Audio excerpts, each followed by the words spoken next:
यहाँ आकर रहना शुरू हो गए। उस वक्त ये जगह मुकम्मल रेगिस्तान थी और ये अबू धाबी के कंट्रोल में था।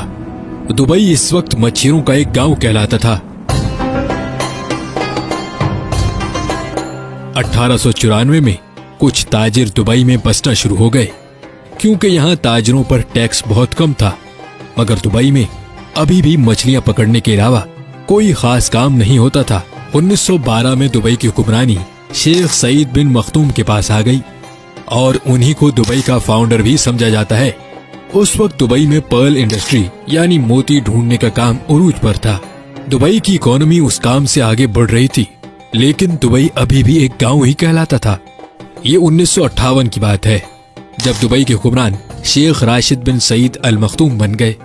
यही वो इंसान थे जिन्होंने दुबई को एक गांव से एक शहर बना डाला। उन्होंने दुबई क्रीक जहां बहरी जहाज आकर रुकते थे उसको गहरा करवाना शुरू कर दिया। ये जगह बहुत छोटी थी और शेख राशिद बिन सईद जानते थे कि यहाँ बड़े और मॉडर्न बहरी जहाज आकर नहीं रुक सकते। उन्होंने इस प्रोजेक्ट पर बहुत ज्यादा पैसे लगा दिए, इतने पैसे कि ये दुबई की सालाना आमदनी से भी ज्यादा पैसे थे।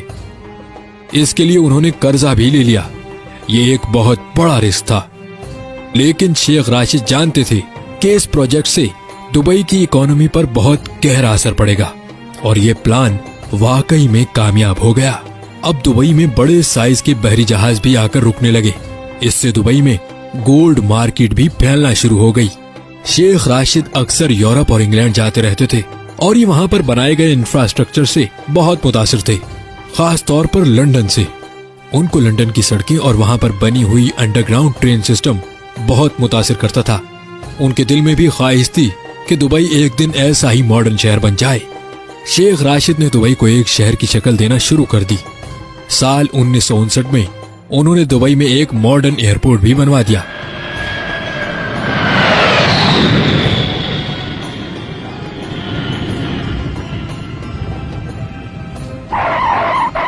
वो दुबई में बिजली की लाइंस, टेलीफोन सर्विसेज और पोर्ट्स वगैरह बनवा रहे थे।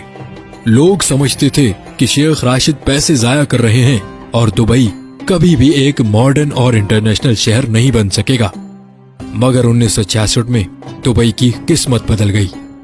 ये वो साल था जब दुबई में ऑयल डिस्कवर हुआ, लेकिन यहाँ तेल के ज़खायर इतने नहीं थे। शेख राशिद ने बहुत ही अक्लमंदी से इस बात को समझा कि दुबई सिर्फ ऑयल पर डिपेंडेंट नहीं रह सकता। उन्होंने उस वक्त कहा था, मेरे पास एक अच्छी खबर है और एक बुरी खबर। अच्छी खबर तो यह है कि दुबई में ऑयल डिस्कवर हो गया है और बुरी खबर यह है कि ये तेल बहुत थोड़ा है।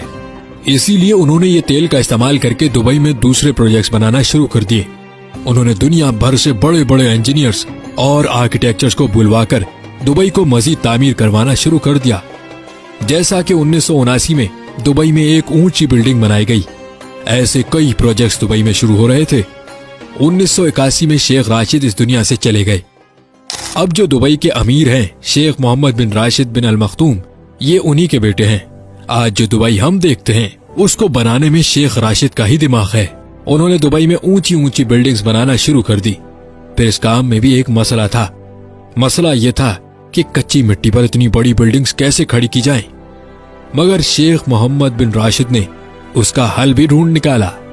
शेख मोहम्मद बिन राशिद ने महसूस किया दुबई के अतराफ पहाड़ वी शेप में बने हुए हैं, यानी यहाँ जरूर कभी पानी मौजूद होगा जो पहाड़ों की शेप कटी हुई है। उन्होंने यहाँ ड्रिलिंग करवाई और वहाँ वाकई में पानी मौजूद था और यही पानी दुबई की ऊंची ऊंची बिल्डिंग्स खड़ा रखने में काम आया। जहाँ बाकी अरब ममालिक जो तेल की दौलत पर अपना मुल्क चलाते हैं, वहीं शेख मोहम्मद बिन राशिद जानते थे दुबई को तेल पर जिंदा नहीं रखा जा सकता। आज भी ऑयल दुबई की इकोनॉमी में सिर्फ 1% कंट्रीब्यूट करता है, बाकी 99% पैसा दुबई कारोबारी सरगर्मियों से कमाता है। शेख मोहम्मद बिन राशिद की विजनरी प्लानिंग और अक्लमंदी की ही वजह है कि दुबई इतना अमीर शहर है। उन्होंने दुबई में ऐसी ऐसी चीजें बनाना शुरू कर दी जिनकी वजह से पूरी दुनिया का ध्यान दुबई की तरफ होने लगा, जैसा कि दुनिया की सबसे ऊंची इमारत बुर्ज खलीफा, दुनिया के बड़े बड़े मॉल्स में से एक दुबई मॉल, आलिशान होटल्स और आर्टिफिशियल आइलैंड। दुबई की एयरलाइन एमिरेट्स एयरलाइन, ये दुनिया की बेहतरीन एयरलाइंस में से एक है। ये सारी अट्रैक्शंस थी जो लोगों को दुबई खींच कर लाती रही। दुबई में बहुत से फ्री जोन्स भी हैं जहां हर किस्म की टैक्स छूट दी जाती है, जो दुनिया के बड़े बड़े बिजनेसमैन की तवज्जो अपनी तरफ खींचती है। ये फ्री जोन्स दुबई की इकोनॉमी का 20% हिस्सा बनते हैं, जहां तकरीबन 1.5 करोड़ के करीब लोग नौकरी करते हैं। दुबई में आज 80% के करीब वो लोग हैं जो बाकी कंट्रीज से दुबई में आकर सेटल्ड हैं। आज दुबई में वो लोग भी हैं जो मेहनत करके पैसे कमाकर अपने प्यारों को वापस घर पैसे भेजते हैं, और वो लोग भी हैं जिनके पास बहुत सा पैसा है।